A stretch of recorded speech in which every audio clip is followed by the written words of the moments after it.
Assalamualaikum warahmatullahi wabarakatuh. Apa kabar anak-anakku siswa-siswi SD Muhammadiyah Kajen? Semoga kalian tetap dalam keadaan sehat walafiat. Jumpa lagi dengan Bu Isti dan Pak Aziz di dalam video pembelajaran Al-Islam kelas 4 keteladanan Nabi Daud alaihissalam dan Nabi Sulaiman alaihissalam. Sebelum pembelajaran dimulai, mari bersama-sama kita buka dengan bacaan basmalah. Bismillahirrahmanirrahim. Mari kita simak video berikut ini. Poin B, keteladanan Nabi Daud alaihi salam. Nabi Daud adalah keturunan ke-12 dari Nabi Ibrahim alaihi salam melalui anaknya yang bernama Ishak. Pada masa remaja, Nabi Daud alaihi salam memenangkan sayembara yang diadakan oleh Raja Talut. Barang siapa yang bisa mengalahkan Jalut, maka akan diangkat menjadi raja dan mendapatkan anak perempuannya yang bernama Michal. Nabi Daud kemudian dinikahkan dengan putri Raja Talut yang bernama Michal.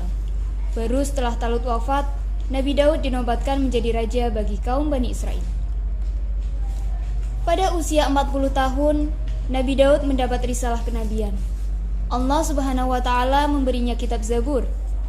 Kitab Zabur berisi kumpulan qasidah serta ayat-ayat yang mengandung tasbih dan puji-pujian kepada Allah Subhanahu wa Ta'ala. Di dalamnya juga terdapat kisah tentang umat-umat terdahulu, berita tentang nabi yang akan datang masuk, berita datangnya Nabi Muhammad SAW. Zabur merupakan kitab Allah yang diturunkan kepada nabi dan rasul pilihannya selain Taurat, Injil, dan Al-Quran. Selain menerima kitab Zabur, Nabi Daud menerima berbagai mukjizat lainnya, yaitu memiliki suara yang merdu, menundukkan gunung, dan meleburkan besi. Ketika Nabi Daud melantunkan kitab, suara Nabi Daud alaihi salam sangat merdu, sehingga orang-orang yang mendengar terkesima. Orang-orang yang sakit menjadi sembuh. Jin dan manusia serta burung-burung berkumpul di dekatnya untuk mendengarkan lantunan kitab yang berisi firman-firman Tuhan itu. Demikian pula angin pun menjadi tenang. Gunung dan burung-burung ikut bertasbih memuji kebesaran Allah Subhanahu wa Ta'ala. Nabi Daud dianugerahi usia 100 tahun 6 bulan. Memerintah kaum Bani Israel selama lebih kurang 40 tahun. Kemudian beliau wafat dan dimakamkan di kawasan Baitul Maqdis, Yerusalem, Palestina. Poin C, keteladanan Nabi Sulaiman alaihissalam. Nabi Sulaiman alaihissalam adalah putra Nabi Daud alaihissalam. Beliau mewarisi kerajaan ayahnya di kalangan bangsa Israel. Beliau benar-benar seorang Rasul Allah yang arif dan bijaksana. Allah menganugerahkan kemampuan mengerti perbincangan burung, semut, dan hewan lainnya. Ketika Nabi Sulaiman beserta tentaranya berjalan melewati sarang semut, maka berkatalah dari salah satu semut-semut itu, "Masuklah kalian ke dalam lubangmu agar tidak terinjak oleh kaki Nabi Sulaiman dan tentaranya." Mendengar pembicaraan semut, Nabi Sulaiman alaihissalam tersenyum dan memerintahkan tentaranya berhenti sejenak hingga semut-semut masuk ke lubang masing-masing. Nabi Sulaiman alaihissalam tak henti-hentinya bersyukur atas nikmat Allah berupa mampu memahami bahasa semut.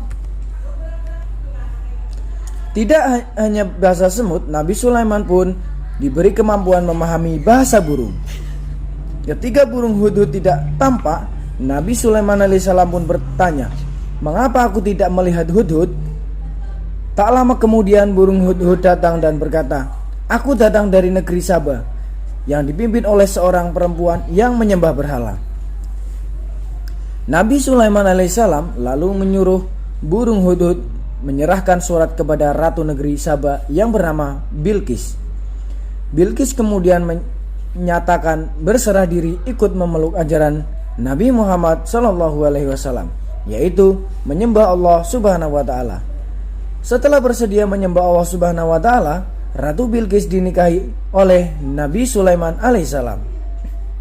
Allah memberi mukjizat lainnya kepada Nabi Sulaiman alaihissalam. Mukjizat yang paling terkenal adalah diberinya keistimewaan oleh Allah Subhanahu wa Ta'ala, yaitu dapat memerintahkan bukan hanya kepada manusia melainkan juga kepada hewan, angin, dan jin. Meskipun kaya raya dan berkuasa, Nabi Sulaiman alaihissalam tetap rendah hati, patuh, dan tunduk pada perintah Allah Subhanahu wa taala. Nabi Sulaiman wafat dalam keadaan yang berbeda dengan manusia umumnya. Nabi Sulaiman alaihissalam wafat dalam keadaan duduk di atas kursinya dan bersandar pada tongkatnya. Awalnya tidak ada orang yang tahu bahwa Nabi Sulaiman sudah menghembuskan nafas terakhirnya. Ketika tongkatnya dimakan rayap dan lapuk, maka robohlah jenazah Nabi Sulaiman alaihissalam ke tanah. Di saat itulah para manusia, jin, dan lainnya mengetahui bahwa Nabi Sulaiman alaihissalam telah wafat. Untuk tugas siswa-siswi, silakan sebutkan mukjizat yang dimiliki Nabi Daud alaihissalam dan Nabi Sulaiman alaihissalam. Jangan lupa tulis nama lengkap, kelas, mupel, dan kirimkan ke WA guru mapel masing-masing. Kurang lebihnya mohon maaf. Wassalamualaikum warahmatullahi wabarakatuh.